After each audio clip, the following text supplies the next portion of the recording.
Hello dear students, मैं हर्षला चौहान।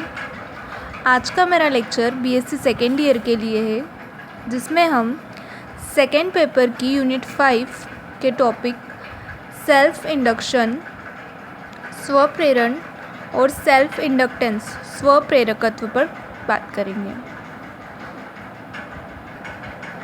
स्वप्रेरण घटना विद्युत चुंबकीय प्रेरण पर आधारित घटना है। जैसे कि हमने फेराडे के नियम देखे, जो विद्युत चुंबकीय प्रेरण पर आधारित नियम है, जिनमें एक मैग्नेट के थ्रू हम किसी सर्किट में मैग्नेटिक फ्लक्स में चेंजेस करते हैं और हमें इंड्यूस्ड ईएमएफ मिलता है, और इस इंड्यूस्ड ईएमएफ प्रेरित विद्युत वाहक बल के कारण उस कॉइल में एक इंड्यूस्ड करंट होता है, और इस पूरी प्रोसेस को हम इलेक्ट्रोमैग्नेटिक इंडक्शन विद्युत चुंबकीय प्रेरण कहते हैं। फेराडे में के भी हमने दो नियम देखे, जिसमें पहला नियम ये बताता है कि जब हम किसी कॉइल से कनेक्टेड मैग्नेटिक फ्लक्स में चेंजेस करते हैं तो उस चेंजेस के कारण ईएमएफ इंड्यूस्ड होता है, और ये ईएमएफ तब तक रहता है जब तक कि मैग्नेटिक फ्लक्स में चेंजेस होते हैं। एंड इसका सेकेंड लॉ हमने देखा था कि इंड्यूस्ड ईएमएफ मैग्नेटिक फ्लक्स में चेंज के डायरेक्टली प्रोपोर्शनल होता है। उसी के बेस पे आज का हमारा टॉपिक है सेल्फ इंडक्शन। सेल्फ इंडक्शन में जब किसी कॉइल में करंट फ्लो किया जाता है तो उस कॉइल के चारों ओर मैग्नेटिक फील्ड प्रोड्यूस हो जाता है, जिससे उसी कॉइल से होकर मैग्नेटिक फील्ड लाइंस या मैग्नेटिक फ्लक्स गुजरने लगता है। चूँकि ये सारी प्रोसेस उसी कॉइल में होती है जिस कॉइल में हमारा करंट फ्लो हो रहा है, इसलिए इस फिनोमिना को सेल्फ इंडक्शन कहते हैं। यदि हम इसका स्टेटमेंट देखें तो हम कह सकते हैं कि जब किसी कुंडली में बहने वाली विद्युत धारा के मान में परिवर्तन किया जाता है तो उस कुंडली से गुजरने वाली बल रेखाओं की संख्या में परिवर्तन होता है। फलस्वरूप उसी कुंडली में प्रेरित धारा उत्पन्न हो जाती है, और इस पूरी घटना को स्वप्रेरण कहते हैं। जितनी भी प्रोसेस है ये उसी कॉइल में होती है, इस वजह से इसे स्वप्रेरण कहते हैं।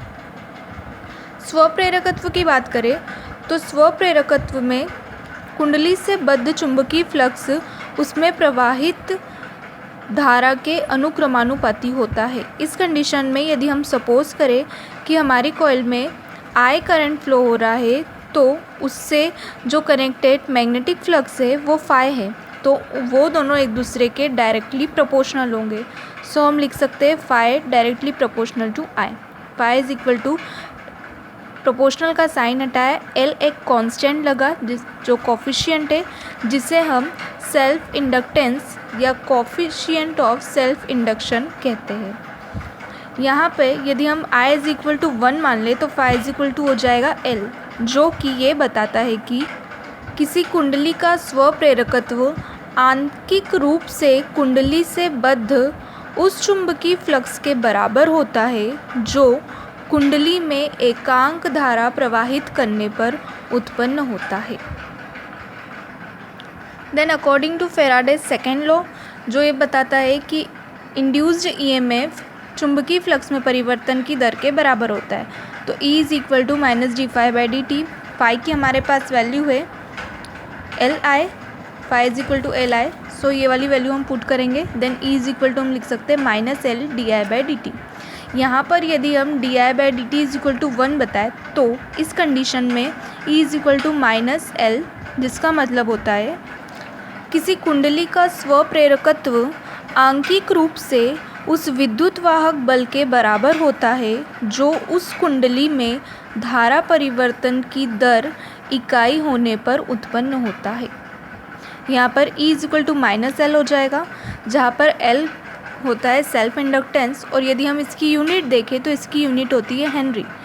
From equation first phi is equal to L I, यहाँ से यदि हम L की वैल्यू निकालें तो हो जाएगा फाई बाय आई। फाई हम जानते हैं मैग्नेटिक फ्लक्स, और मैग्नेटिक फ्लक्स का मात्रक होता है वेबर, और I करंट का यदि हम यूनिट देखें तो वो होता है एम्पियर, तो वेबर पर एम्पियर को कहते हैं हेनरी। ये होता है सेल्फ इंडक्टेंस और सेल्फ इंडक्शन। आई होप आपको ये लेक्चर समझ आया होगा।